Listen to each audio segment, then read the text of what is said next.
Bien, buenas tardes.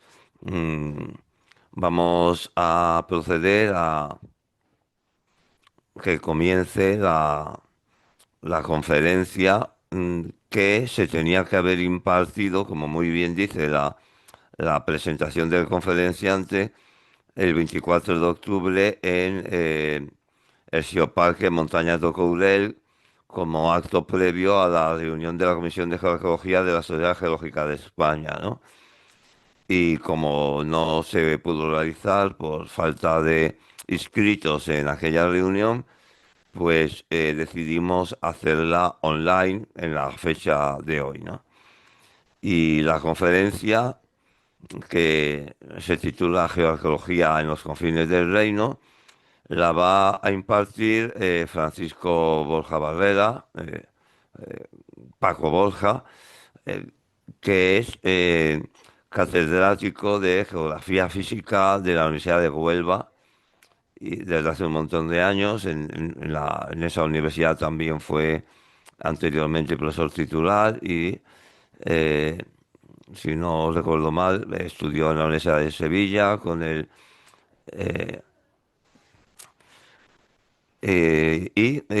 hizo su tesis sobre geoarqueología, en donde sentó las bases de esta disciplina pues en el ámbito peninsular, ¿no? Es uno de los referentes clave de la geología en España, ¿no?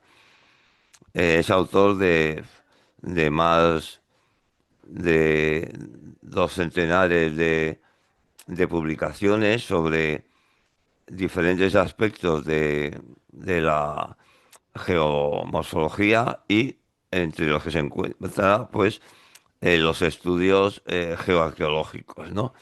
Que los ha centrado en diferentes sitios, pero sobre todo en la ciudad de Sevilla, de, de todo su desarrollo histórico y también en la vecina ciudad de Itálica, ciudad romana de Itálica, también a la orilla del Guadalquivir.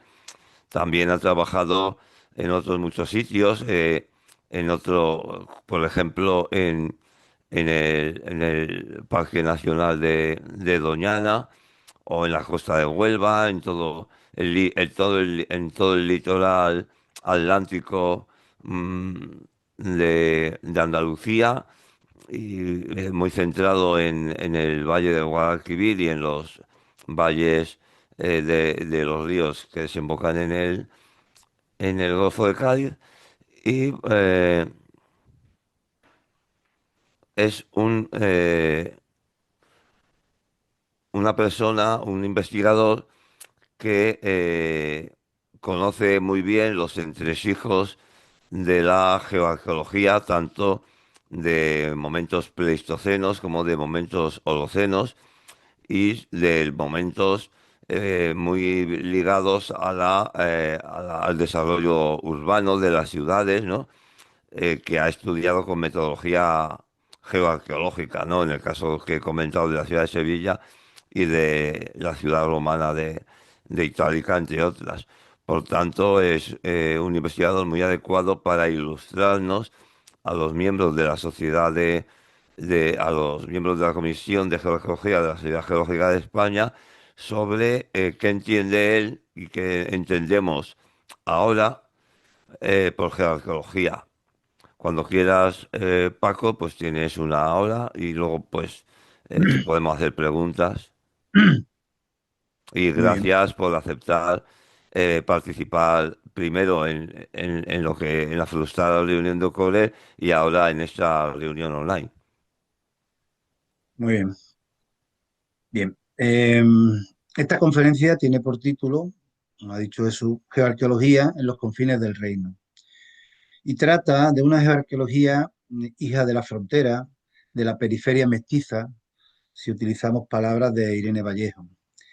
Bien, se abre con tres epígrafes, dos de los cuales tienen ustedes en la pantalla, que hacen referencia al leitmotiv, a la palabra clave, diríamos, de la charla, ¿no? Del mensaje, que es la de la palabra concepto, la noción de perspectiva.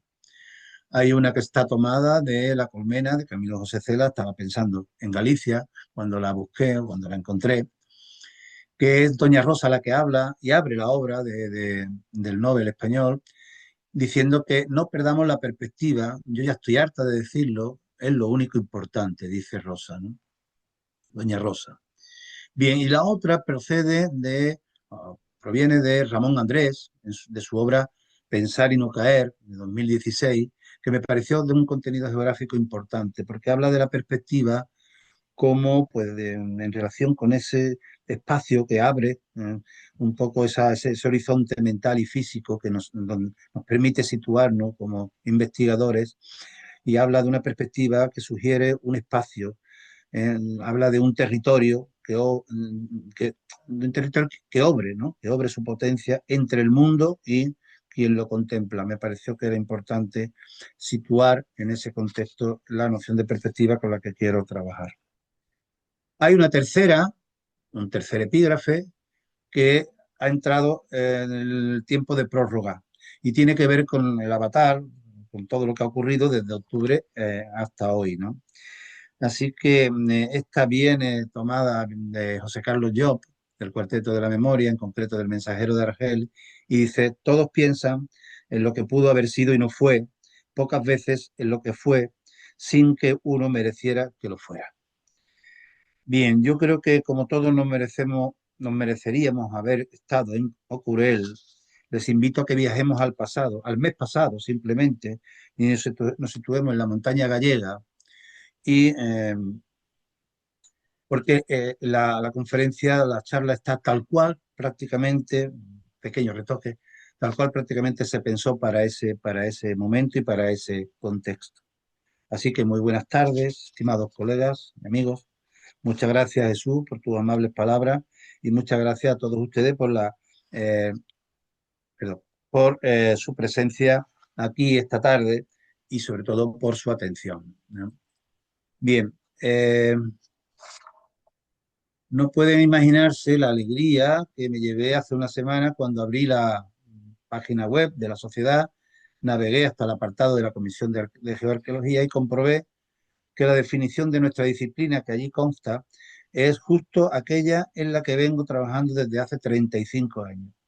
Qué satisfacción ver cómo una de esas nociones que puse a punto por aquel entonces, a principios de los años 90, y que habitualmente vengo utilizando en mis publicaciones, hablo del concepto de formaciones superficiales antrópicas, al final, y según se dice allí, en la citada página web, ha llegado a formar parte de las manifestaciones tangibles más relevantes derivadas del objeto de estudio de la geoarqueología, a saber, la interacción entre los procesos naturales y humanos plasmados en los registros estratigráficos. Cuando recibí la invitación para dictar esta conferencia de hoy, acepté de inmediato, casi sin pensarlo. Ni podía ni quería decir que no. Sabía que visitar una tierra tan hermosa y mítica como aquella, repleta de pequeños pueblos escondidos como tesoros en la espesura del bosque, y dirigirme a un auditorio tan selecto, nunca mejor dicho, como el aquí reunido, terminaría convirtiéndose, como de hecho así ha sido, en un honor y una responsabilidad a partes iguales. Francisco Jarauta, que ha querido entrar antes de tiempo, lo tenemos aquí ahora, dice que, bueno, él es catedrático ya jubilado, catedrático de filosofía de la Universidad de Murcia ya jubilado, afirma que es un lujo viajar a donde las ideas y la amistad pueden darse la mano. Y en el día de hoy no puedo estar más de acuerdo con él. Coincido también con Javier Gomá, Premio Nacional de Ensayo de 2004, cuando manifiesta que el acto de dar una conferencia es algo maravilloso, dice, ¿no? Pero maravilloso no por sorprendente, como señala el director de la Fundación Juan March, sino más bien por fabuloso, en el sentido cervantino de la expresión. ¿O no creen que hay algo de espejismo, de gigantes que en realidad son molinos harineros recortados, como decía Ortega y Gasset en sus meditaciones del Quijote, contra la línea del horizonte de la puesta del sol inyectadas en sangre del campo de Cristana?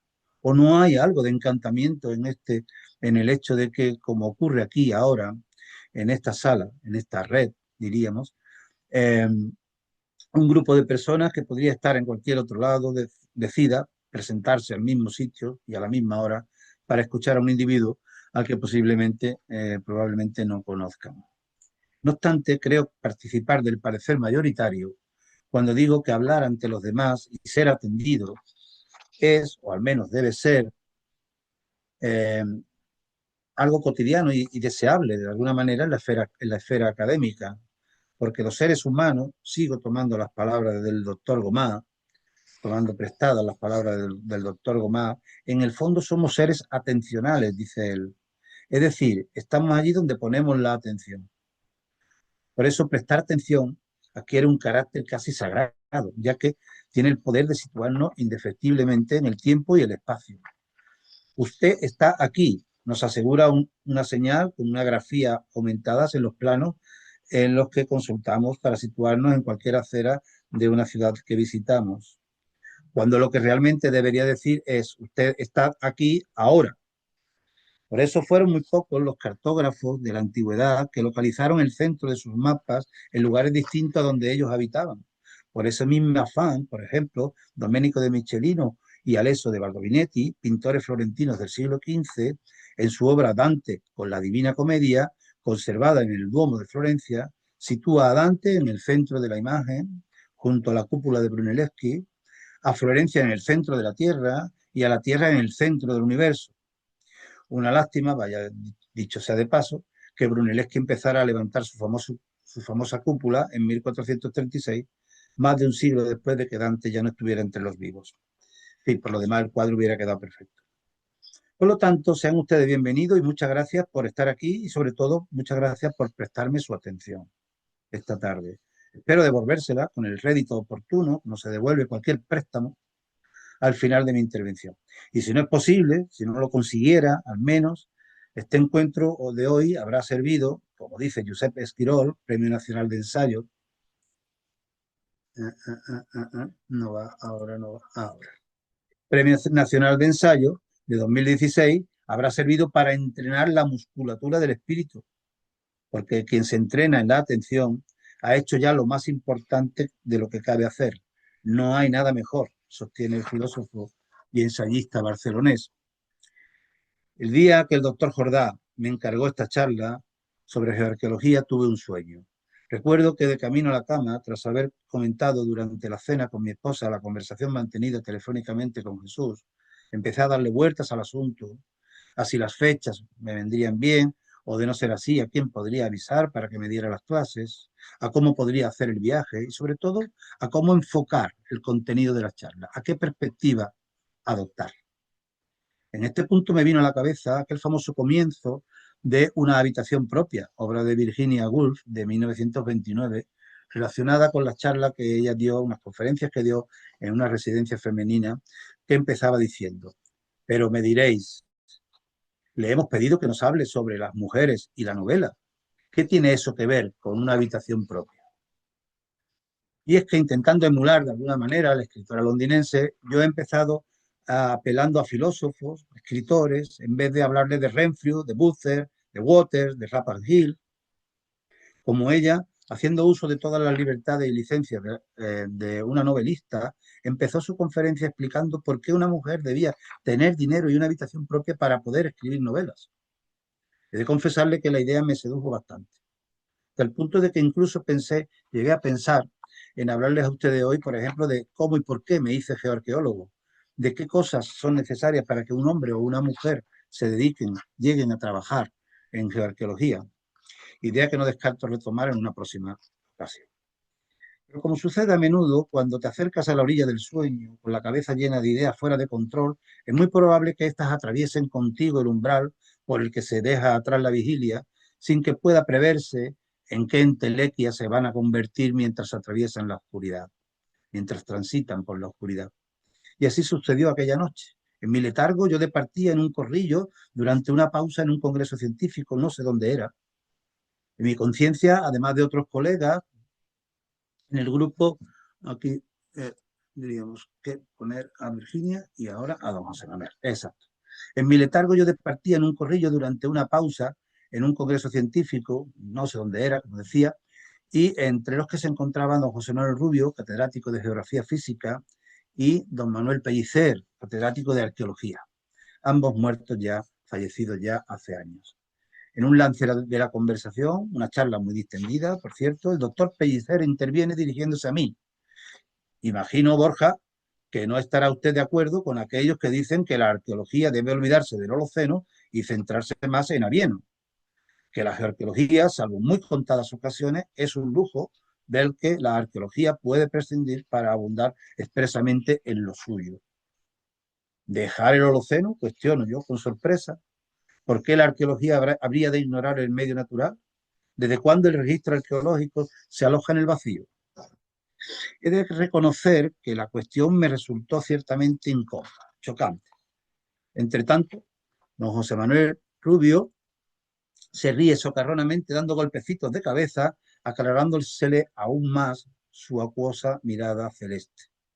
Mire, profesor Pellicer, atino a contestarle, solo concebida como una ciencia auxiliar de la arqueología o incluso como un aspecto aplicado a la geomorfología, tal como la ha definido recientemente el ilustrísimo señor don José Luis Peña Monet en su ingreso a la Real Academia de las Ciencias Exactas, Físicas, Químicas y Naturales de Zaragoza, solo así, como digo, puede plantearse la superfluidad de la geoarqueología. Fuera de este contexto, creo que esta disciplina científica, desde que se enseña en las facultades, ya sea en grados o en programas de doctorado, es tan necesaria o tan prescindible como cualquier otra. Les recuerdo, estimado maestro, que Roland Barthes, adalid del estructuralismo y de la semiótica, afirmaba que no hay más ciencia que la que se enseña. Cosa distinta, concedo con cierta vehemencia, sería entender cómo se llega a formar parte, cómo se ingresa al selecto club de las disciplinas científicas indefectibles, acerca de las que nadie cuestiona su, digamos, rentabilidad científica y social. Algo sobre lo que dudo que ahora pudiéramos ponernos de acuerdo usted y yo. Según voy exponiéndole todo esto al profesor Pellicer, mi sueño empieza a disiparse. Empiezo a oír el zumbido del tráfico en la ciudad y aún así, todavía en el duermevela, tuve tiempo de argumentar en otro sentido. Porque usted, porque verá usted, Manuel, le añadí, comparto la opinión de quienes defienden que si una nueva disciplina científica se abre un hueco en la frontera entre otras ciencias ya consolidadas, es porque alguien se ha hecho preguntas nuevas. O sea, porque alguien ha empezado a pensar de otra manera. Porque hoy ya no ocurre como en el siglo XIX o incluso desde antes, cuando muchas de las ciencias actuales nacieron y se consolidaron en un viaje que las llevó desde sus centros hasta sus ruedos, empujadas en la mayoría de los casos por la ola del neopositivismo. Actualmente la divisoria entre diferentes campos del saber, la periferia, el extrarradio, las afueras de cada uno de ellos y sus ámbitos de coalescencia resultan ser territorios sumamente nutricios para el surgimiento de nuevos enfoques, de nuevas perspectivas. Sin embargo, como recordaba no hace mucho en la prensa cultural, en concreto en el ABC del 29 de enero del 22, Pedro R. García Barreno, secretario de la RAE, decía que en opinión de David Krakauer, biólogo evolutivo estadounidense, director del Santa Fe Institute, dice que actualmente los científicos, en vez de estar prestos, por ejemplo, a discernir por qué los sistemas sociales pueden desarrollarse mediante secuencias de complejidad creciente, prefieren interesarse en el hecho de por qué los pobladores ancestrales almacenaban maíz. Lo que dicho de otra forma significa que más veces de las deseables sigue optándose por el refugio de la disciplinaridad, una forma confortable, dice el investigador norteamericano, y familiar de cohesión tribal e histórica, donde el consuelo multitudinario ayuda a justificar nuestra actividad, alejándonos, añado yo, de este modo del pensamiento complejo. ¿Ves tú? Ahí hay que darte la razón, Paco. Me apoya don José Manuel. Pero no podemos hablar ahora de la interdisciplinaridad de la geoarqueología porque nos están llamando. El corrillo se disuelve, caminamos con parsimonia, volvemos poco a poco a la sala de conferencias. Mi sueño termina por diluirse, también se diluye, hago por abrir los ojos y empiezo a tomar conciencia, nunca mejor dicho. Y es que, así como cuando ingresamos al sueño podemos arrastrar con nosotros pensamientos procedentes de la vigilia, del mismo modo cuando salimos de él pueden adherírsenos quimeras que más tarde pueden convertirse o no en nociones cabales, dotadas de tanta virtualidad o más, que cualesquiera otros pensamientos, por muy elaborados a plena luz del día que hayan sido estos últimos. El citado Ramón Andrés, Premio Nacional de la Crítica de Poesía del año 2020, lo dice con palabras mucho más bonitas que las mías. Creo que en Despacio el Mundo, su último libro de 2024, señalando que los sueños son como linternas, ¿no? Porque descubren las ideas y las imágenes que no sin esfuerzo plasmamos luego de día, ¿no? Lo cual, si se piensa detenidamente, no es sino una forma de revelación. Si bien esta solo surte el efecto deseado si somos capaces de asimilar, procesar y resignificar todas aquellas nociones surgidas en la oscuridad del sueño. Como en mi caso, la de convertir a la geoarqueología en una nueva manera de pensar, en una nueva perspectiva, acerca de cuya importancia, como hemos querido referir en nuestro epígrafe inicial, coincidimos con lo que expone doña Rosa en la frase que abre La colmena de Camilo José Cela, 1951. Ahora bien, si hay un cambio de perspectiva, quiere decir que ha habido un relevo en la posición del observador. En efecto, como afirma Walter Porcig en El maravilloso mundo del lenguaje, del año 57, yo estoy también como él completamente persuadido de que toda nueva ciencia comienza porque alguien se admira de lo cotidiano y lo natural, porque una persona pone a funcionar su capacidad de asombro. Y quiera que no, esto es más probable que suceda en las zonas de hibridación, donde la duda, convertida como siempre en un estímulo del conocimiento, impulsa a mirar en nuevas direcciones, más que allí donde gobierna la estabilidad y parece que las verdades estén fijadas desde y para siempre. De forma parecida, Irene Vallejo, también citada anteriormente, evoca esta misma imagen en una obra mucho más reciente y cercana a nosotros, en el tiempo y en el espacio. Se trata del Infinito en un junco, fenómeno editorial de 2019 en España, donde su autora refiere que el nacimiento de la filosofía en Anatolia del siglo V antes de Cristo, y estas son las palabras que les robé para empezar mi intervención, supuso una nueva manera de mirar al mundo, hija de la frontera, de la mezcla de sangres, de la periferia mestiza, no habiendo podido darse en la Grecia continental, dice Irene a renglón seguido, por hallarse anclada en el pasado. Si además, y por otra parte, seguimos las indicaciones del MIT, norteamericano, acerca de la denominada tercera revolución científica y de lo que se ha dado en llamar la transciencia, podemos decir que la geoarqueología de la que hablamos aquí pretende avanzar con voz propia por el camino de la convergencia de las ciencias de la Tierra y de la historia. Viaja así pues hacia los confines del reino en busca de nuevas bases conceptuales y nuevas herramientas de diagnóstico lo más apta posible para progresar desde esa nueva perspectiva en el conocimiento del mundo que nos rodea según su devenir a través del tiempo y sus manifestaciones espaciales. Para el mencionado profesor García Barreno, es este y no otro el camino que debe seguir la investigación científica a día de hoy. La investigación, dice él, interdisciplinar, plural en métodos y objetivos, es una manera de investigar por medio de equipos o de individuos que relacionan información, datos, técnicas, herramientas, perspectivas, conceptos y o teorías que corresponden clásicamente a dos o más disciplinas o áreas de conocimiento. Esta afirmación procede de su trabajo publicado en la Revista de Occidente en 2014, precisamente bajo el título de Transciencia, el cual, el artículo, se abre con la conocida referencia de Popper, Popper incluyó en sus conjeturas y refutaciones en el año 63, en la que dice, no estudiamos temas sino problemas, y los problemas pueden atravesar los límites de cualquier objeto de estudio o de disciplina. Somos estudiosos de problemas, no de disciplinas. Bien, ya plenamente despierto, me vino a la memoria la provocadora anécdota que oí una vez a un famoso arquitecto sevillano acerca de un músico, cuyo nombre no recuerdo, que pensaba que lo más bello de sus composiciones no se encontraba en sus notas, sino en los silencios que permiten distinguir unas de otras, esto es, los intervalos. No en vano, esas breves ausencias sonoras y no otra cosa son el acontecimiento elemental del discurso musical, y aunque no sean propiamente música, esta no acaece sin aquellas. en huecos como este, en los intervalos que median entre campos científicos muy diferentes entre sí, es donde cunde esta nueva geoarqueología de la que hablamos aquí.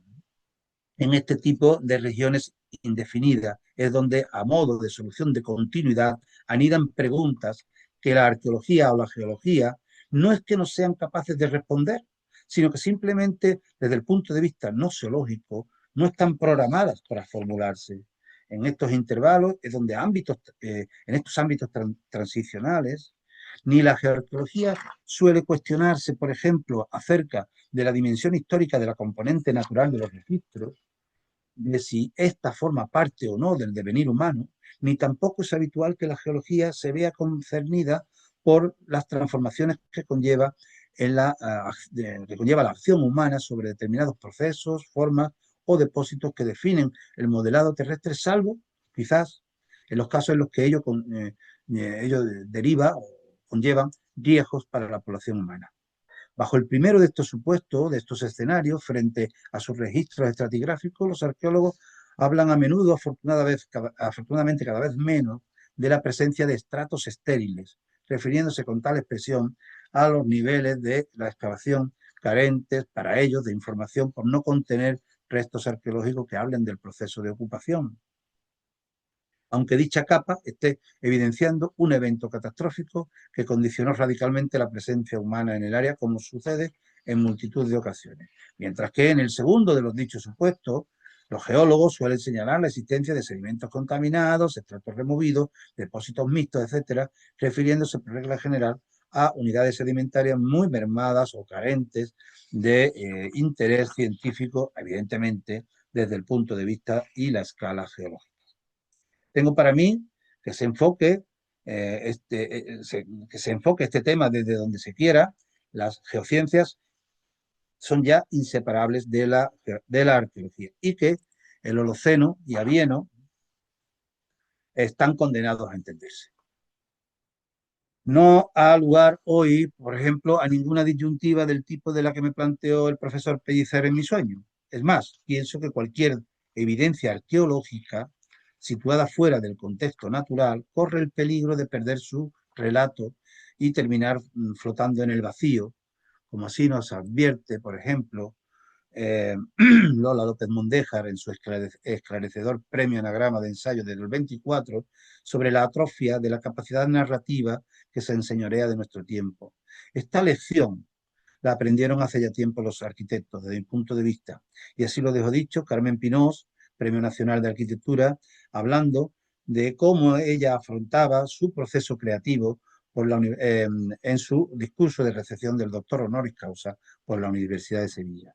Nos ha dejado dicho, apenas hace unos días, 3 de octubre, que solo cuando he construido el relato busco la forma. La resolución formal de mis proyectos es siempre el resultado del diálogo con el contexto. Tal como yo lo veo, la geoarqueología tiene aquí la posibilidad de contribuir a uno de los grandes retos del pensamiento actual, a saber cómo se transforma la naturaleza en cultura, que es lo que intenta plasmar esa lámina que viaja desde la profundidad de la llanura aluvial del Guadalquivir, donde dominan los procesos fluviales, hasta la ciudad actual, pasando por la ciudad medieval y la ciudad moderna. Bien, hace unos años una graduada en historia pasó por mis tutorías. En honor a la verdad, dejó dicho haber cursado el doble grado de geografía e historia. Sin embargo, se presentó como una arqueóloga, mostrándome su interés por trabajar en una tesis sobre geoarqueología urbana. No sé por qué recordé que el antes mencionado Roland Barthes, en El susurro del lenguaje, mencionaba esta misma situación. Es más, a mí me ocurrió lo que a él y no a él lo que a mí, lógicamente. El caso es que, como relató el crítico francés del siglo pasado, yo comencé suponiendo también que mi alumna, tras descartar otras opciones académicas, habría optado por la geoarqueología porque esta disciplina le interesaba de verdad y porque habría decidido vincularse a este ámbito del conocimiento para unos cuantos años o incluso, quién sabe, para el resto de su vida. La supuse lo bastante valiente como para aventurarse por sendas poco transitadas y poseedora del justo grado de abnegación como para soportar las decepciones que con toda seguridad habría de depararle la travesía geoarqueológica. La supuse asimismo lo bastante solvente como para atreverse a afrontar la discusión científica que su tesis traería consigo. La supuse, en fin, dotada del suficiente espíritu dialéctico como para persuadirse de que la geoarqueología no trata de obtener una explicación positiva, una verdad absoluta, total acerca de los sitios que estudia, sino de adentrarse con su perspectiva y su originalidad, o sea, con su objeto de estudio bien perfilado, con sus objetivos definidos oportunamente y con su adecuado proceso metodológico en el juego de la reconstrucción paleogeográfica, de la zonificación geoarqueológica, de la restitución paleotopográfica, etcétera. Siempre tratando de espacios antropizados. ¿Perdón? ¿La geoarqueología un objeto de estudio, unos objetivos y unos métodos propios? Me interpela nuestra arqueóloga sentada frente a mí en mi despacho. Exacto, ya claro. Esa es la única forma, o al menos una de las más eficaces, mediante las cuales que habitualmente utilizamos para distinguir unas disciplinas científicas de otras. Pero si yo había leído que para hacer geoarqueología bastaba solo con aplicar los métodos de las ciencias al estudio de los yacimientos, remata ella. Le hago ver a nuestra graduada que definir la geoarqueología por la procedencia de los métodos y las técnicas que utilizan en su quehacer puede no ser el método más acertado, como tampoco parece ser que una definición de este tipo deba plantearse atendiendo al campo de la investigación en el que un yacimiento puede ser identificado como la materia de estudio. Esa materia de estudio. Se necesita, así pues, algo más de lo que ofrece habitualmente desde la arqueología o la geología. Se precisa de un enfoque genuinamente geoarqueológico, que trabaje, como ya hemos dicho, con unos objetivos, un objeto de estudio y un proceso metodológico específicos. Eso sí, practicado por cuantas otras acometidas científicas aconsejen la perspectiva interdisciplinar. De no tener en cuenta estos planteamientos, tales planteamientos, es decir, de no considerar nuestra disciplina como un cuerpo teórico conceptual y una praxis segregados epistemológicamente tanto de la geología como de la arqueología, con la misión de ofrecer un nuevo sentido del transcurso histórico a partir del estudio de los medios antropizados, la geoarqueología, continúo explicándole a nuestra arqueóloga, seguirá desempeñándose como esencialmente ha hecho hasta ahora, en el estudio del medio físico de los contextos arqueológicos, como puede comprobarse hojeando el sumario de los manuales más conocidos sobre la materia de estudio, los que por regla general incorporan capítulos dedicados al estudio de la sedimentología, la edafología, la geomorfología, además del análisis de los diferentes sistemas morfogenéticos del planeta, los fluviales, los eólicos, los litorales, de ladera, los cárticos, o de igual forma acerca de los métodos de datación o de algún otro procedimiento instrumental más propio a veces del ámbito de la arqueometría.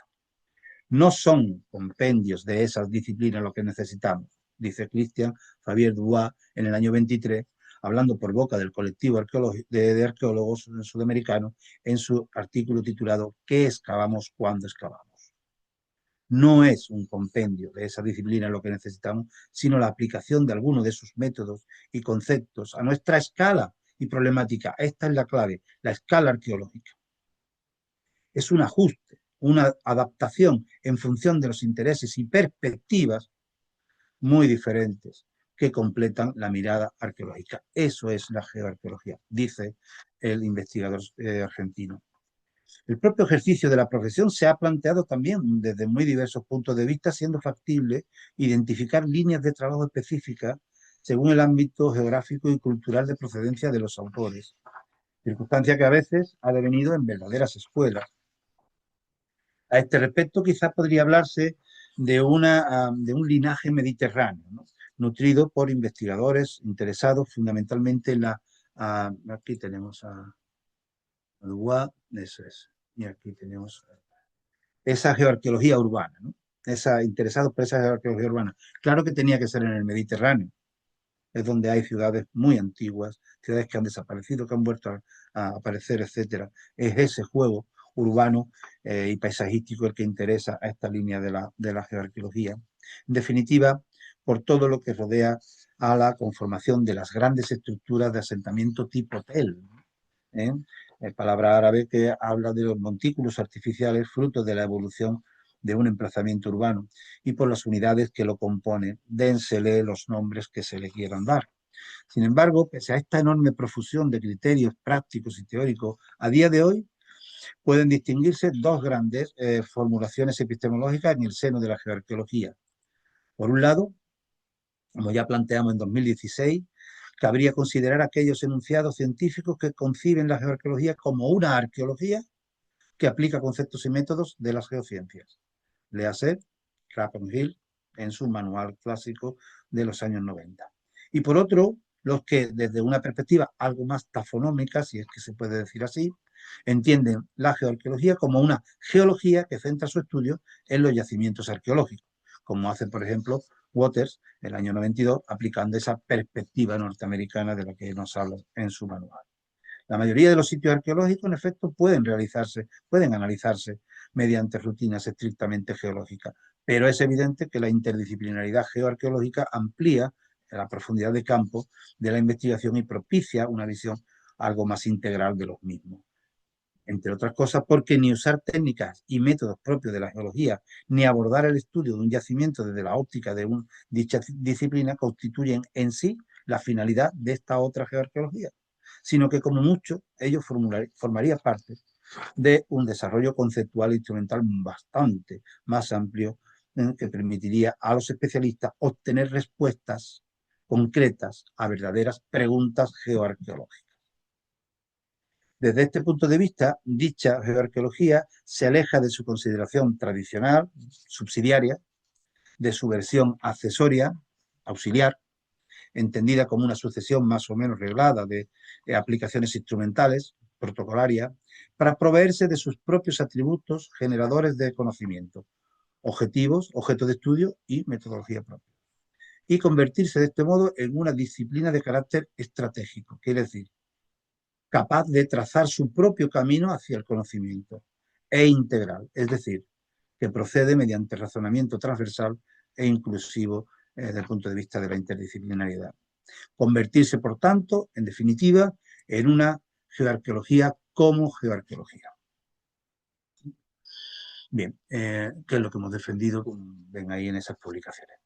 Bien, desde este punto, desde este nuevo planteamiento estratégico e integral de nuestra disciplina, se juzga que toda secuencia estratigráfica concernida del modo que sea por la influencia humana puede leerse e interpretarse en términos de registro geoarqueológico, dado que, desde esta perspectiva de su génesis, su evolución y su cronología, dichas secuencias son el resultado de la acción conjunta de los procesos naturales y humanos y culturales.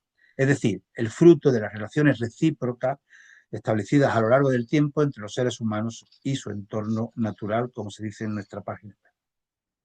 Y dado que en dichas secuencias se expresan de manera combinada los rasgos y componentes naturales y antrópicos, interpretados a partir de una misma y única lectura en un perfil estratigráfico, estaríamos pues frente a una suerte de secuencias físico-culturales, entendiendo por tales aquellas sucesiones materiales estratificadas correlativas del proceso de antropización. Ah, ahora entiendo, rompe a decir nuestra alumna después de un buen rato callada oyéndome. Pero al final no me ha contado usted nada acerca de los objetivos, el objeto de estudio y la metodología geoarqueológicas. Insisto, tiene toda la razón. Me he enredado en la naturaleza interdisciplinar. Vamos a ello, pues. Bien, los objetivos de este nuevo enfoque de la geoarqueología se cifran particularmente en la determinación de los vínculos materiales establecidos a través del tiempo y el espacio entre los seres humanos y su entorno natural. O, si ampliamos nuestra escala de apreciación, en la búsqueda de explicaciones acerca del proceso histórico de antropización. Una noción esta última con la que se hace referencia genéricamente al proceso histórico, hay que subrayarlo de histórico, porque se trata de un proceso social, económico, demográfico, cultural, etcétera, a través del cual la actividad humana ha ido modificando la estructura y o el funcionamiento de los sistemas naturales y asimismo adaptándose materialmente a dichas transformaciones y sus consecuencias. De ahí la necesidad, por una parte, de trabajar en este campo a partir de contextos arqueológicos concretos, y de ahí también la estrecha relación de la que la geoarqueología guarda en este sentido con otras esferas de interpretación como la medioambiental o la socioeconómica, acercándose incluso a campos de mucha más reciente formulación, como por ejemplo el cambio global o el antropoceno, según se indica también en nuestra página web de la sociedad a la que me he referido al principio de mi intervención, y en lo que también estuvo trabajando nuestro querido Carl Busser, que ya ha salido en una de las diapositivas hasta muy poco antes de dejarnos para siempre en 2016 en Austin, Texas. Por su parte, el objeto de estudio, o sea, el componente material sobre el que en última instancia se lleva a cabo las averiguaciones y razonamientos oportunos acerca de la realidad y las circunstancias bajo las que aparecen y evolucionan los medios antropizados, atañe explícitamente a lo que a partir del año 87, 1987 y sobre todo desde 1993 venimos denominando formaciones superficiales antrópicas. Un concepto, tenemos aquí a Busser, que no me lo he pasado antes, ahora sí.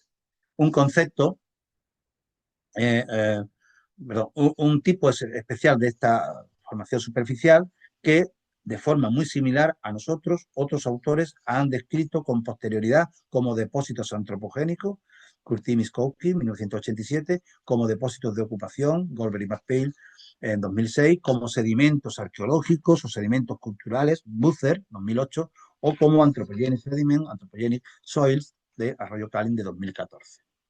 En nuestro caso, las formaciones superficiales antrópicas hacen referencia a cualquier cuerpo geológico de la superficie terrestre, alteritas, sedimentos, suelo, acúmulo humano, etcétera, en cuyo origen, evolución o configuración presente haya intervenido la acción humana, ya sea de manera directa o intermediada, de forma general o sobre cualquiera de sus componentes.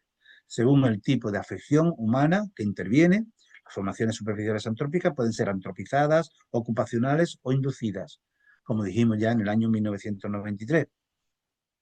Desde este último punto de vista, por ejemplo, en 2019, Carcanas y Goldberg han hablado de 3 tipos de archaeological sediments, estableciendo al estilo de nuestras formaciones ocupacionales una categoría específica para los materiales naturales o antrópicos depositados únicamente por actividades y procesos antropogénicos.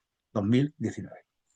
En cambio, el cambio de perspectiva que conlleva manejarse con formaciones superficiales antrópicas, no solo en tanto que noción cardinal de este nuevo enfoque de la geoarqueología, sino asimismo en cuanto que referente necesario para los procedimientos analíticos de la propuesta, los procedimientos analíticos de la propuesta, nos permite, por último, abundar con cierta seguridad en nuestra valoración de las relaciones causa-efecto establecidas entre la ocupación humana y la dinámica del medio natural.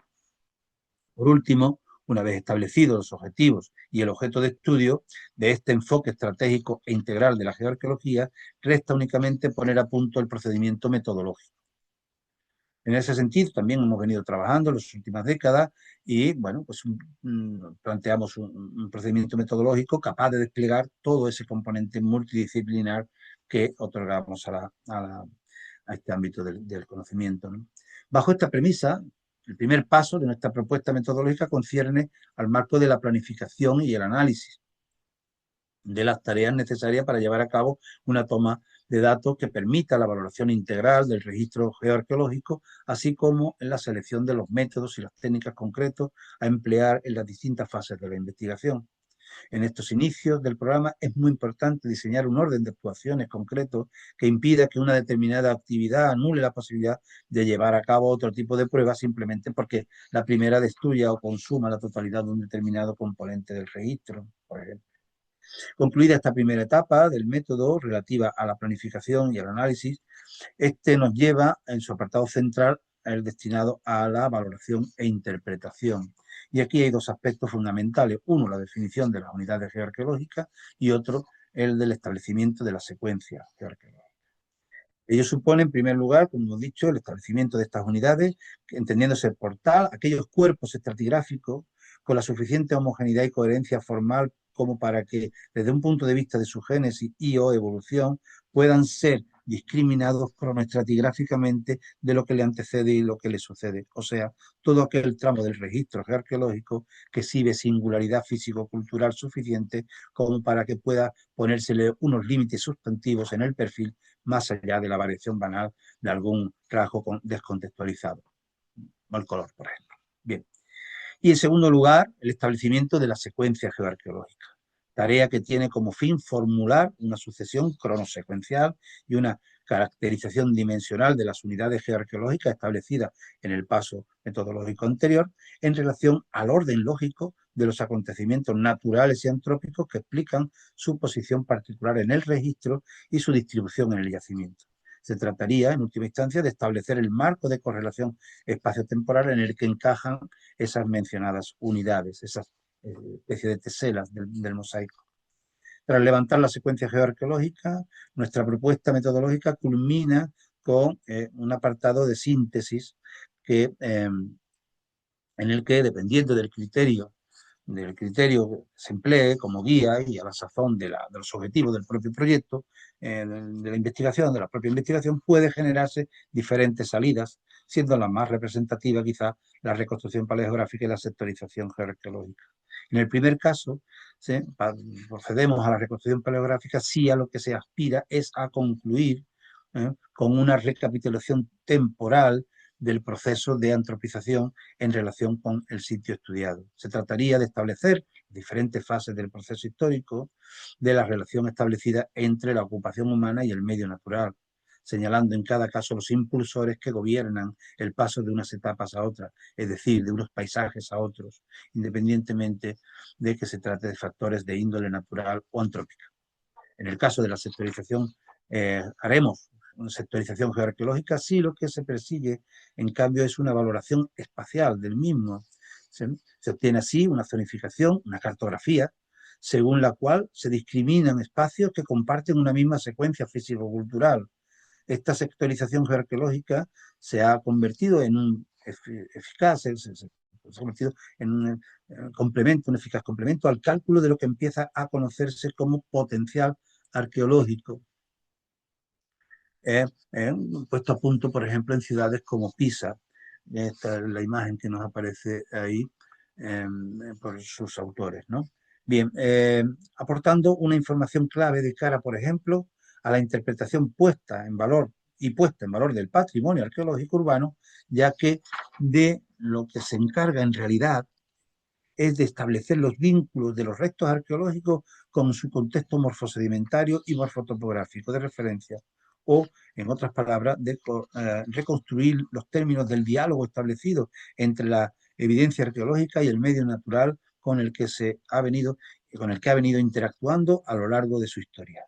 Útiles cartográficos de este tenor, de este tipo, constituyen herramientas que sirven, además de para restar incertidumbre a la hora de la toma de decisiones en el campo de la gestión patrimonial urbana, para incrementar también enormemente la eficacia de la planificación de actividades en el caso de que haya que proceder a llevar a cabo excavaciones arqueológicas. Bien. Nuestra alumna consiguió una beca de estudio del gobierno andaluz para realizar su tesis doctoral en la Universidad de Sevilla con el doctor César Borja Barrera. Hizo un máster en esa misma universidad y otro en el País Vasco con el doctor Alejandro Cerreta.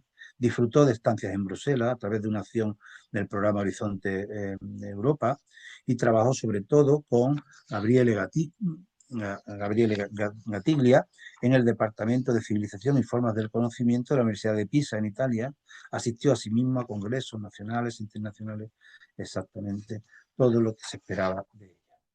Y finalmente terminó su tesis doctoral con todos los honores y parabienes, mención internacional, cum laude de unanimidad incluidos. Esta fue su tesis doctoral, la tesis doctoral en arqueología urbana, a la que llegó, que se concluyó con la actividad de esta becaria, de esta doctora hoy día. Trabajó con la metodología que hemos planteado hace un momento, que hemos comentado, sobre la zona de la parte antigua de Itálica, que es la que se ve aquí en la foto, donde se aprecia el teatro, y lo que queda a la izquierda es lo que se conoce como la Vetus Urbs, la ciudad antigua, frente a lo que se ve al fondo de la imagen, que es la Nova Urbs, que es donde se encuentra el anfiteatro y todo lo que fundamentalmente es visitable hoy día cuando se accede al yacimiento, ¿no? Al uso público del yacimiento. Trabajó con 15 sondeos, cores, como llamamos ahora, llevados a cabo en esa zona de Itálica durante las campañas 2008-2009. En total se leyeron más de 100 metros, 101,14 metros de perforación, que se situaron, según el mapa que se puede ver ahí, bajo nuestras chapitas personales, en la que se localizan dentro, aquí se ve el Teatro Romano de Itálica, dentro de esa parte antigua de la ciudad romana, que corresponde actualmente al pueblo de Santiponce, a las afueras, unos 6 kilómetros, 7 kilómetros al norte, al noroeste de Sevilla. La descripción de la caracterización del registro arqueológico se llevó a cabo mediante una, una leyenda donde se mezclaban, pues lógicamente, todo lo que eran elementos naturales de carácter sedimentario, fases sedimentarias, registros que tengan rasgos de edafo sedimentario, etcétera, biorestos y restos antrópicos que se ordenaron en dos columnas en relación con esas imágenes, con esas figuras que se fueron levantando, esos perfiles que se fueron levantando de cada uno de los perfiles, ¿no? De cada uno de los sondeos. También se llevó a cabo un análisis físico-químico con el color, la humedad, la conectividad eléctrica, el carbonato, la susceptibilidad magnética y todo lo que significa el análisis granulométrico en relación con la matriz de los sedimentos, como pueden ver ahí en esa gráfica de la calle Velázquez.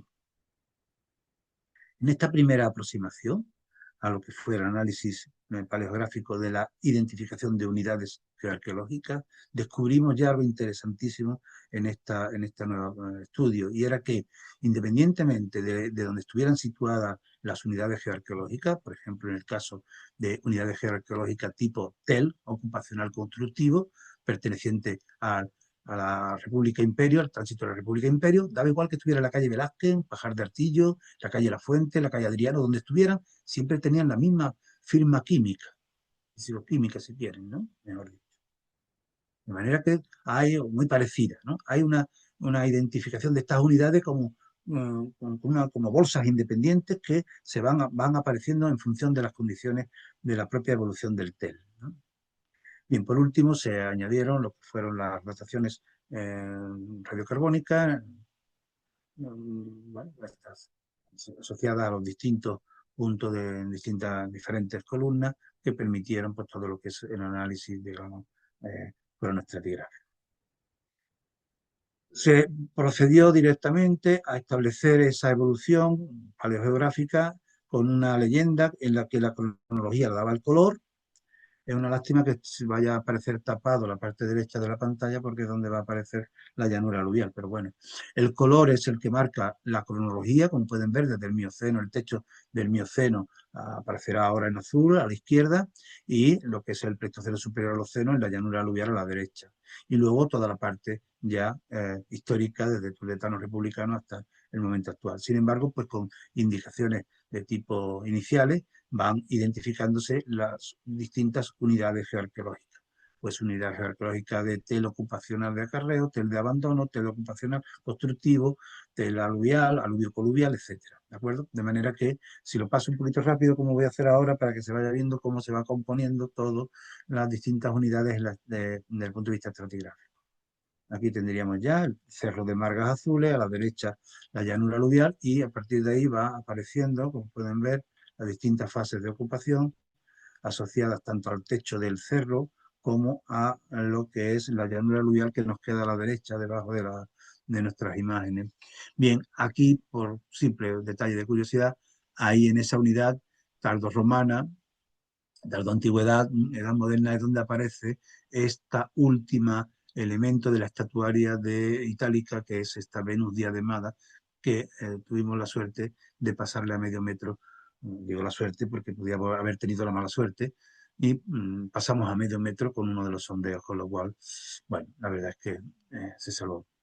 Bien, este es el TEL de Itálica, esta es la evolución de la ciudad histórica, que va desde los 17, 18 metros hasta los 27, 28.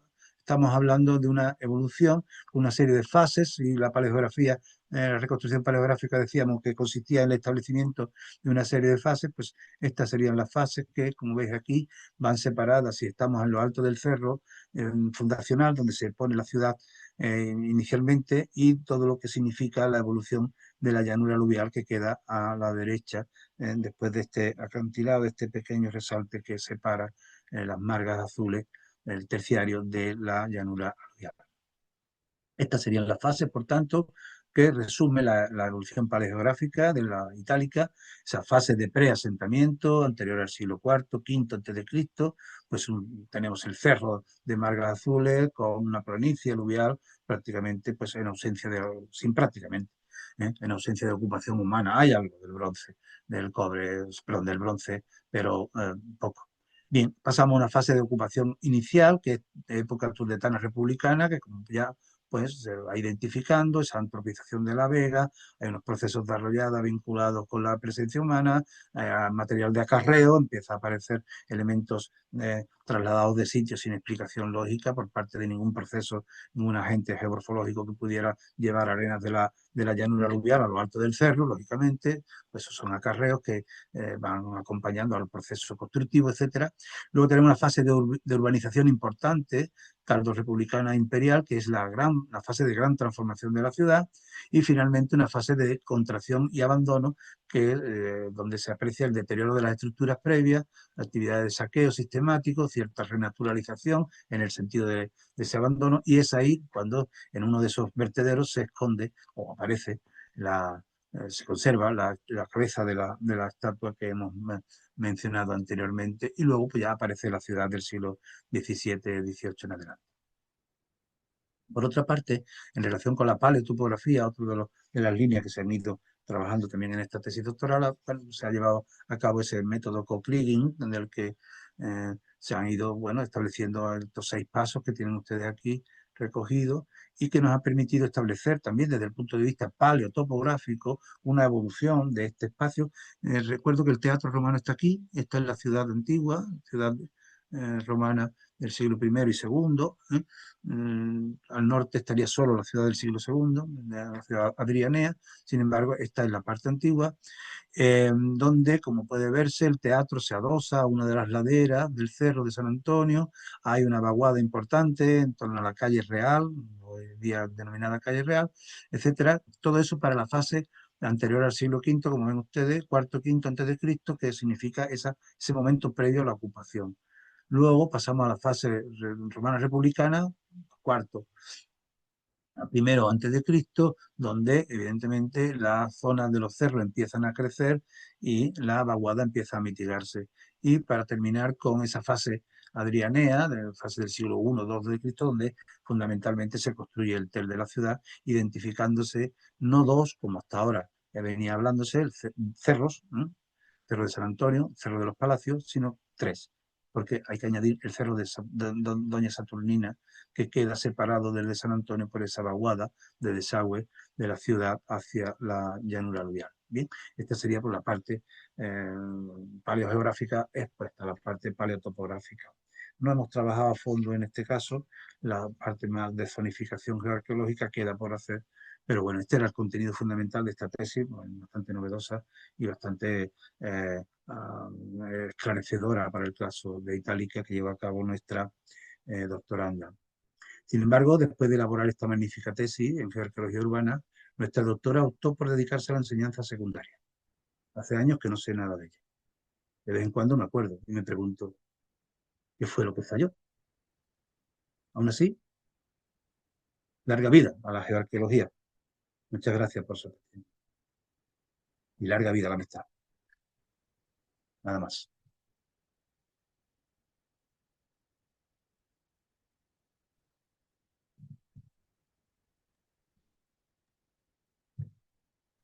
Muchas gracias,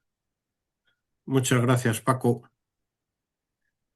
No Muchas sé. gracias, Paco, como dice Eduardo, por tu magnífica conferencia, que ha sido perfectamente ajustada a tiempo, la tenías completamente cronometrada, ha estado, y nos ha esclarecido mucho, de por lo menos a mí, sobre qué entendemos actualmente por geoarqueología, ¿no?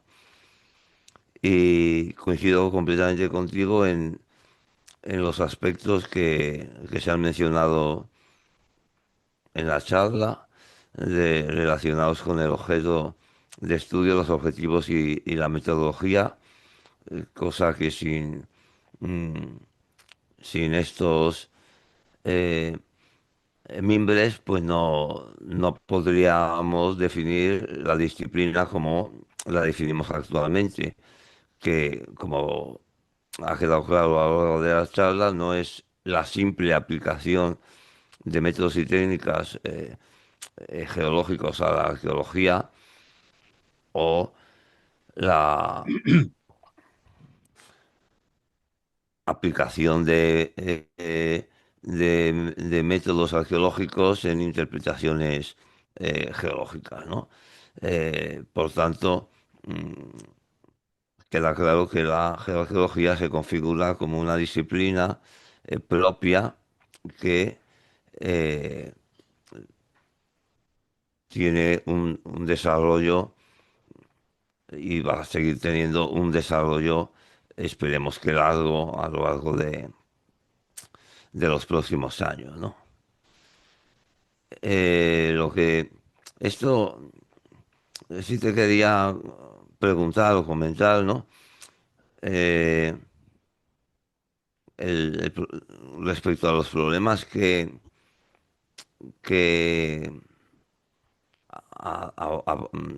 acechan a la geología es su consideración actualmente, como lo ves tú, en los planes de estudio, ¿no? O cómo, claro, por un lado están los geólogos, por otro lado los arqueólogos y los geógrafos, ¿no? Y, y cada colectivo tiene sus propios intereses y no sé cómo puede llevarse esto bien a la práctica, ¿no? Sobre todo con digamos, la, el escaso interés bueno, no precisamente por los que estamos aquí hoy en esta sesión, sino por el escaso interés que genera en colectivos como la Sociedad Geológica de España, ¿no? Que tiene esta comisión que está funcionando, pero que le falta todavía para despegar. Cómo se podría lograr que esta disciplina emergente tuviera, digamos, un mayor reconocimiento oficial, ¿no? En plan, en planes de estudio o en grados o en másteres o en... Si tú Bueno, tienes experiencia en esto, el mm, caso de tu alumna, ¿no?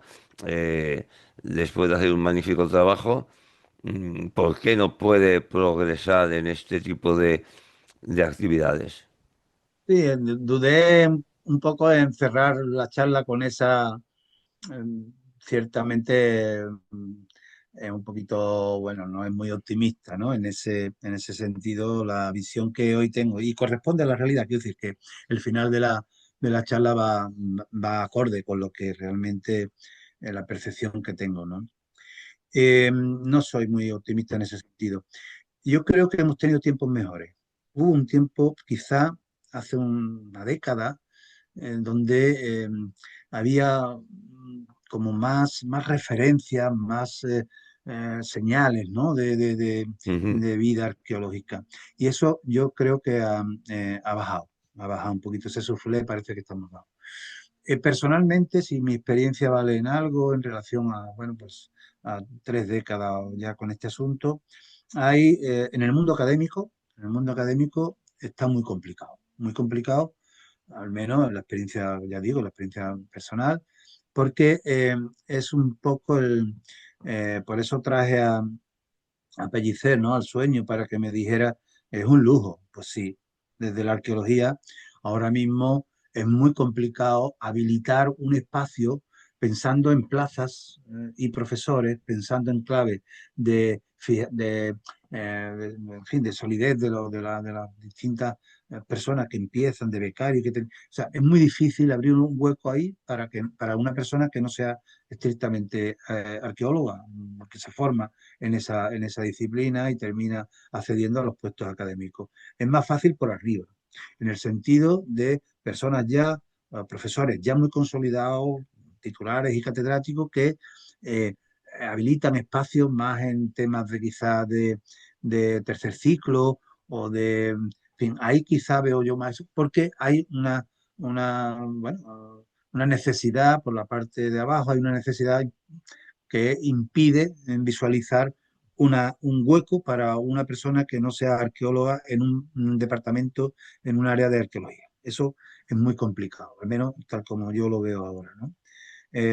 Claro, en los temas de programas de doctorado o de enseñanza no reglada, de cursos y másteres y demás y tal, bueno, ahí la generación que tenía que empujar ese otra franja, esa otra cohorte, nos estamos yendo. Somos gente ya que estamos un poco cerrando, ¿eh? Cerrando nuestra etapa académica y es complejo también. Yo veo ciertamente difícil. Eso en el mundo académico. Y en el mundo de la calle, de lo que significa la arqueología de calle, este tiene otro componente, este tiene otras claves, que fundamentalmente son claves económicas, puramente económicas. Y esa economía va vinculada a lo que es fundamentalmente obra pública, todo lo que signifique desarrollo. En Sevilla hemos vivido 2 décadas de absoluta locura. No había arqueólogos suficientes. Se licenciaba una persona en arqueología y al día siguiente estaba trabajando, sin experiencia prácticamente. Bueno, 2 décadas, a finales de los 90, los 2000 y primera mitad de los años de la segunda década, ahí absoluta locura, pero claro, por un proceso de inyección absoluto de fondos que tiene que ver con todo lo que es la construcción y la renovación de la ciudad, ¿no?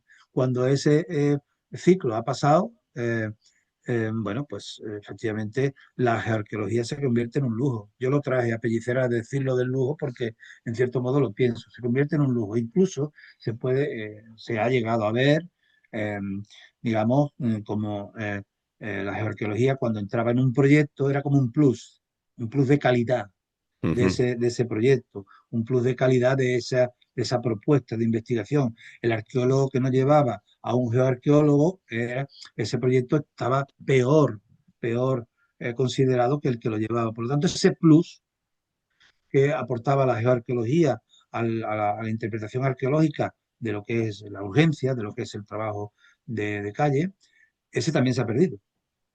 Ese también se ha perdido. ¿Por qué? Pues porque los márgenes son mucho menores. Muchos de esos arqueólogos que estaban trabajando en la calle hoy son telefonistas o bueno, tengo muchos conocidos que están trabajando en otra cosa, no se dedican a la arqueología y por lo tanto también ha bajado bastante ese otro. Los arqueólogos que también estoy hablando muy en concreto de las circunstancias de Sevilla, Huelva, Ujú. ¿no? Que controlo, ¿no? Que conozco muy al detalle. Puede haber variaciones, lógicamente, y las hay, las debe haber en relación con otros ámbitos del país, ¿no?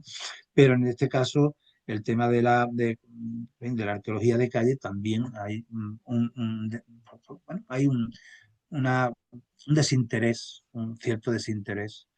Ya no hace falta que un proyecto de arqueología lleve el plus de calidad que suponía el estudio del medio, el estudio de los sedimentos, el estudio, todo lo que supone pues, la interpretación paleográfica y demás. Y esta es la situación. Yo soy pesimista en ese sentido, la verdad. ¿Qué se puede hacer? Bueno, pues esto que hacemos, ¿no? Pues sí, Intentar pelear todos los días por nuestra disciplina, hacerla de calidad, procurar que cuando nos llaman, bueno, pues que sea rentable, ¿no? Ese sentido de esa rentabilidad de la que también hablaba en la conferencia, ¿no? Ahora acabo de desmontar, ya me estoy especializando en desmontar cosas arqueológicas, ¿no? Acabo de desmontar el circo romano de Itálica y acabo de desmontar el tel del Cerro de Santa Brígida. dos apuestas muy fuertes que han hecho los arqueólogos aquí en la zona, donde evidentemente no podía haber un circo en la llanura aluvial y donde evidentemente no podía haber un tel en lo alto de un cerro de margas de limos del Mioceno. Por lo tanto, ya creo que me van a llamar incluso menos, Ya, porque ya. les desmonto todas las hipótesis, ¿no? Quiero decir que solo cuando hay ya una cosa muy extrema es cuando realmente estamos entrando con cosas ya, pero lo que es la excavación normal, que antes sí, había muchísimas, yo he llegado a años que he llevado 7 proyectos, ¿no? Eso, 7 excavaciones urbanas, ¿no? En un año, eso es prácticamente de una en otra. Pero ya ahora mismo la cosa ha bajado bastante, baja bastante. Tanto en la calle como en la academia le veo un poquito de complejo este complejo. Sí, digamos que es algo que ha pasado en- por la geografía española, ¿no? Por ejemplo, el caso de Madrid también es manifiesto el descenso de este tipo de actividad al disminuir las actividades de obra pública y, pues muchas empresas que se dedicaban a la geología, que contaban con geólogos en su plantilla, pues, pues ya no están, ¿no? Entonces digamos que no, como Yo, aunque el título final de esta diapositiva es mm, positivo, ¿no? La rabia de la geología, pero digamos que el momento, pues como tú has comentado, no, no no es el era. más bollante, digamos, en Yo ese recuerdo momento, ¿no? que por completar un poquito lo de antes, la facultad allí en Huelva, Huelva fue uno de los primeros sitios donde existió la asignatura de geoarqueología. Asignatura de geoarqueología, bueno, ahí tengo la fecha, estuvo durante 10 12 años funcionando bien, en el primer ciclo para arqueólogos, ¿no? Bueno, hubo un cambio de planes de estudio para de historia, de la licenciatura de historia, fue todavía licenciatura, no fue ni grado, fue anterior. El último cambio de planes de estudio de la licenciatura de historia se llevó por delante a la arqueología. Sí, lo mismo pasó en Salamanca, Se exactamente lo mismo. metió pues una otra historia o otra arqueología en fin, de lo que fuera. Y en ciencias ambientales, perdón, en geológica eh, planteé yo la asignatura para geólogos. Bueno, un yacimiento de trabajo, quiero decir, que hay quien se puede ganar la vida, un poco los geólogos que vayan a las excavaciones. Y planteé en una reforma que también, una solicitud de propuestas que hicieron en la Facultad de Ciencias Experimentales, presenté una propuesta de geoarqueología que evidentemente no fue ni atendida ni entendida, fue lo peor. Con Ya, lo cual, ni en un sitio ni en el otro ahora mismo queda rastro de esa en Sevilla, que yo sepa, nunca estuvo en grado, en licenciatura, sí en posgrado, en máster. No sé ahora si existe, no sé ahora si existe, pero yo creo que no, tampoco. En ese epígrafe, ¿eh? Enrique Díaz tenía una pregunta, un comentario. sí, Sí, Mm. Hola Paco, ¿qué tal? enhorabuena por la charla que me ha encantado. Ese barrido epistemológico en la geoarqueología y conceptual y con el ejemplo de Itálica que me ha encantado. Y lo que pasa es que yo también, como vengo de un ámbito muy geológico y soy un poco novato en geoarqueología, no sé lo que es el TEL, si me lo puedes Sí. explicar Tel, de formas simplificadas, sí. sí, tele es lo decía allí, es una palabra árabe, una expresión árabe.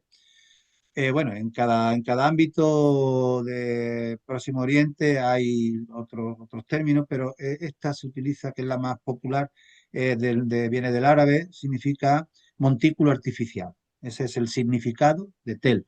Cuando habla de Tel Aviv, de Tel Amarna, de ese tel que aparece interpuesto, o sea, antepuesto a los topónimos en árabe, hace referencia precisamente a eso, ¿no? A esa colina artificial, ¿no? Que viene fundamentalmente de la acumulación de un asentamiento urbano antiguo que va creciendo conforme se va desarrollando la propia ciudad. Entonces, hablar de TEL en Andalucía, como yo empecé a hablar de TEL en Sevilla, cuesta trabajo y en Itálica cuesta trabajo, ¿no?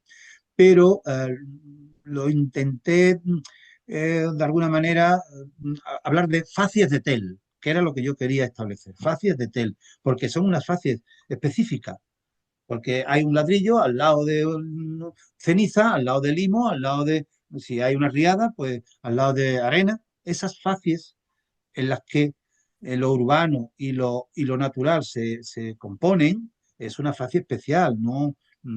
Entonces a eso empecé a llamarle facies de Tel. Entonces, hay facies de TEL más vinculadas al uso que hace el hombre del espacio, pues facies de TEL más en relación con zonas de ganado, por ejemplo, de pasturaje o de establo, etcétera, donde hay una componente química muy importante del elemento del potasio, etcétera, que tiene que ver perdón, del fósforo, que tiene que ver con esa presencia de materia orgánica. Hay otras facies de TEL que es estrictamente pues escombro, lo que podríamos denominar escombro, es cuando hacemos una obra en casa, ¿no? Y se vierte un carrillo de ladrillo, azulejo y poco más, ¿no? Pues desde eso, toda esa gama de elementos, de cuerpos que tienen que ver con esa formación, ese modelado, esa topografía, esas ciudades superpuestas, todo ese mundo que, bueno, pues cae bajo el epígrafe de Tel, en relación al Tel, la denominación Tel árabe, que hace Vale. referencia a montículo artificial. Entonces, un tel de abandono, como se... El tel de abandono, precisamente ese que lo que recoge son fundamentalmente polvo.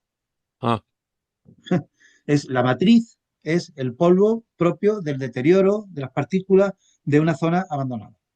Polvo, más vegetación, más caracoles, más ortigas, más todo lo que en un montón de escombro abandonado solemos ver en el o sea, es campo. la ausencia del depósito antrópico. Claro, Sería... es una especie de gap, en el sentido de que la transformación se realiza sobre el depósito preexistente. El Y abandono se entonces, registra, que sí, el estaba abandono se... pensando que entonces, y porque eso lo hemos visto en muchos yacimientos, Mm. podría ser el depósito de la calima, ¿no? Del el polvo del desierto mismamente que viene todos los años. Bueno, si la ciudad está sujeta a ese efecto, o sea, a esa presencia de ese polvo aéreo, evidentemente, si tú vives en ese sitio, limpias a la mañana siguiente, barres y ese polvo desaparece.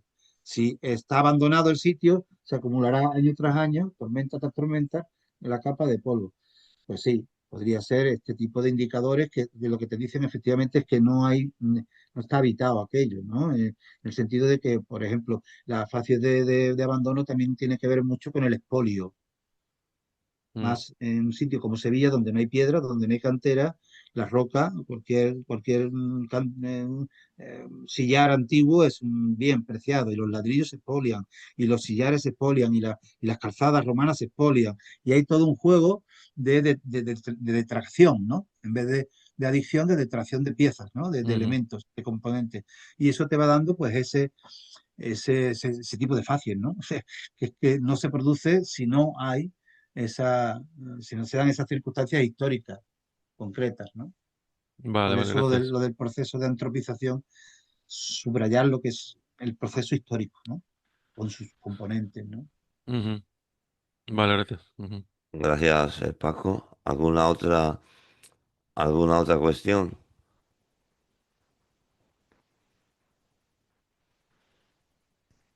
Bien, pues entonces agradecemos a Paco enormemente su paciencia con nosotros, con el cambio de fecha y todas estas gaitas, ¿no? Y agradecemos la conferencia que ha impartido, que realmente ha sido esclarecedora y nos ha abierto a todos los que hemos estado aquí y a los que puedan ver la charla grabada, que entendemos actualmente por geoarqueología. Muy Si bien, no pues hay, muchas gracias a ustedes por vuestra paciencia, por vuestro interés. Espero haberos devuelto los intereses de ese préstamo que me hiciste al principio. sí, con creces los has devuelto. Vale, Y, mejor así.